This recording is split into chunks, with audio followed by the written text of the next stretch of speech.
గత 23 ఏళ్లుగా నియోజకవర్గ రైతాంగ సమస్యలపై పోరాడి జగన్ నిలిపివేసిన పురుషోత్తమపట్నం ఎత్తిపోతల పథకాన్ని తిరిగి తీసుకొచ్చారని, త్వరలో జరగనున్న నీటి సంఘాల ఎన్నికల్లో కూటమి పార్టీలు నిలబెట్టే అభ్యర్థులను గెలిపించే బాధ్యత రైతులు తీసుకుంటే పంటలకు పుష్కలంగా నీరందించే బాధ్యత తాము తీసుకుంటామని టీడీపీ రాష్ట్ర అధికార ప్రతినిధి పిఠాపురం మాజీ ఎమ్మెల్యే వర్మ రైతులకు విజ్ఞప్తి చేశారు. పిఠాపురం మహారాజకోట ఆవరణలో గల టీడీపీ కార్యాలయంలో పార్టీ నాయకులతో కలిసి ఏర్పాటు చేసిన మీడియా సమావేశంలో వర్మ మాట్లాడారు. సమావేశంలో కోలారాజు, కంద శేషగిరి, నామాదొరబాబు, సోము సత్యబాబు, కొరుప్రోలు శ్రీను, కడిమిశెట్టి కుమార భాస్కర్ రెడ్డి, కొమ్మిరెడ్డి రమణ, కూరాకుల రాంబాబు, కందా నాగబాబు, వియ్యపు రామన్నరాజు, కటారి రాజబాబు, శివాల పాపారావు, వీరబాబు తదితరులు పాల్గొన్నారు. నేను రైతుల్ని స్వయంగా కోరేది ఏంటంటే, మునిగిపోతే పంటలు పండవు, నీరు లేకపోతే ఎండిపోతాయి. ఇది మనకి 2 జబ్బులు మన నియోజకవర్గానికి. రెండింటికి వైద్యం చేసాం.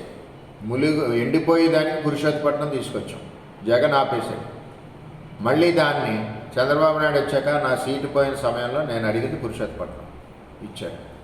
అలాగే ఏలే రాజనీకరణ వచ్చింది, జగన్ ఆపేశాడు. దాని మీద పవన్ కళ్యాణ్ గారు నేను కూడా ఉప్పాడ జంక్షన్లో మాటిచ్చాం, మళ్ళీ తిరిగి ప్రారంభిస్తాను.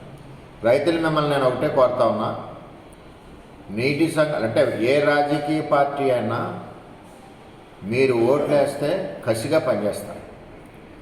మీకోసం నేను 23 సంవత్సరాలు రైతాంగం కోసం రాత్రింబవళ్ళు అనకుండా నేను పోరాడాను.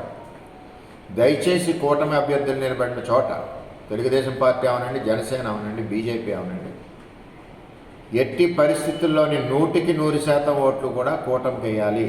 ఇటు తెలుగుదేశం పార్టీ అవ్వచ్చు, జనసేన అవ్వచ్చు, బీజేపీ అవ్వచ్చు. గెలిపించిన బాధ్యత రైతాంగాన్ని ఉంది.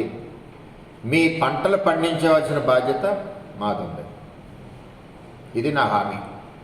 దయచేసి రైతాంగం అందరూ కూడా స్పందించి మేము నిలబెట్టిన అభ్యర్థులందరికీ ఓటేసి మాకు గౌరవంగా గెలుపు ఇస్తారని చెప్పి కోరుతున్నాను.